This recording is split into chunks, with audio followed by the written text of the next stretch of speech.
Oh, so much wind in Copenhagen. Freeze the arrow in the air.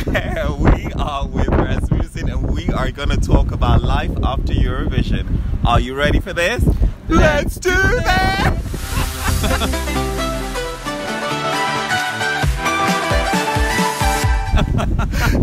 Devon Aderemi, www.vlogs.com. Rasmus, it's so good to see you. So great to see you. Do you know, you're one of these stars that you've got such an iconic look, but you can change it up like that by just getting a razor and... And that's definitely not going to happen, you know. I've said this, you know, 1,000 times. I'm sure that every people in Eurovision and media is tired of hearing this little anecdote that I always say when people talk about my beard is, you know, the main thing is if I shave it off, my family won't recognize me. So that's the main priority. I'm not gonna take it. And your career probably depends on it as well. Probably, yeah. Do you get companies sending you like grooming products? Actually not. What?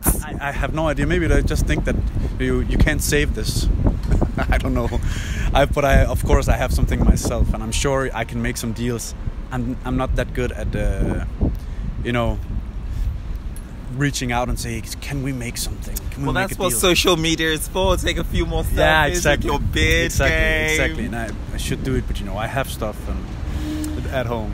But it's interesting that even though you don't reach out for things like freebies and stuff, you still touched lots of fans. I mean, recently there was a fan who created like a Viking ship and delivered it to your house, right? Yeah, we had it. I wasn't home at the time, but you know, he came by, an old guy who thought that my family should have this, because if not for me, you know, then my girls who could play with it. Beautiful, crafted Viking ship who's this long. Yeah, it's amazing to get these things from people and to get this recognition from people. Amazing. And what has Eurovision been like for you after? I mean, in your semi-final, you got the public vote, right? Yeah. I mean, that's a huge deal. That's a huge deal, especially for Denmark, who, you know. Yeah, we've been in many years. It was the jury who saved us, right? Yes. Last year with Anya. The year before you didn't even qualify. Yeah, exactly. But the jury last year with Anya, and also with Friend in Nolnaf, I have heard that it was the jury who gave us the most points there. So it's nice to be a part of something where we, from the beginning, have said we want to do something that we think people would like out in the living rooms, you know, and we succeeded in that. Let's not talk about the jurors, but but the people like this, and it's overwhelming and crazy to come in fifth with the people. And I also just the other day was getting a notice that we have the 7th most played song from this year's Eurovision on Spotify. That's incredible. But it's a good thing that you're working with the songwriters again, yeah? So you're trying to recreate another Higher Ground magic. Yeah, we want to recreate, you know, the me. But it's also a fine line between doing it the Viking way style, or doing it, you know, a way of just writing good songs. And even though it maybe not fits directly into the Higher Ground sound and the Viking sound, that it still can be a part of Rasmussen. So that's what we just try to do, some great songs. And it's interesting you're talking about styles and songs, because I mean, your song when it was released, for me, I thought, yeah, it's a good song. When it really touched me was when I was at the Israeli event and you did it completely in a cappella, and everybody, thousands, like 1,000 people were just singing it, and with just hand claps. It kind of gave it a much more human, softer tone.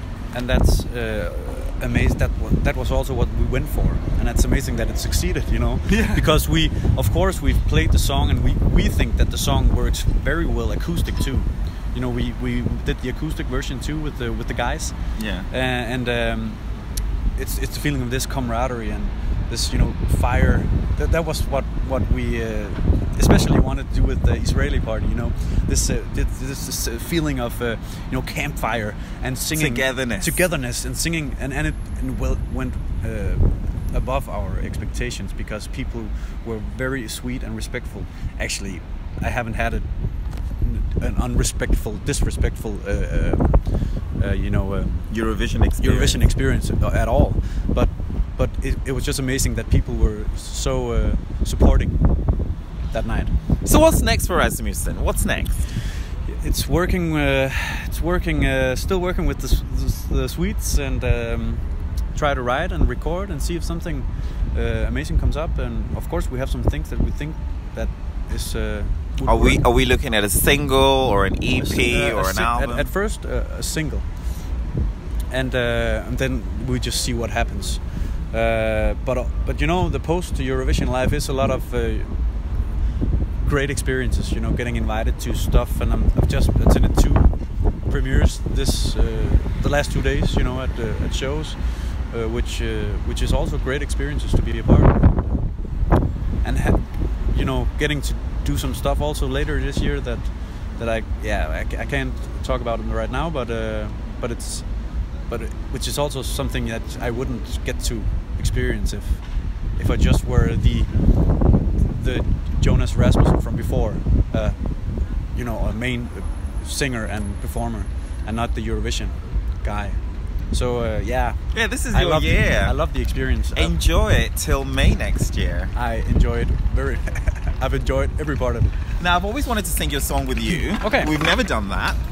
So, 3, 2, 1, go. Freeze the arrow in the air, make your mark and leave it hanging there. Be the first to turn around, take the leap to land on higher ground, and walk out. Oh, Eurovision News and Attitude. We've been chatting with Rasmussen. We'll see you guys later. I hope the wind did not destroy this interview. I really hope not. Bye!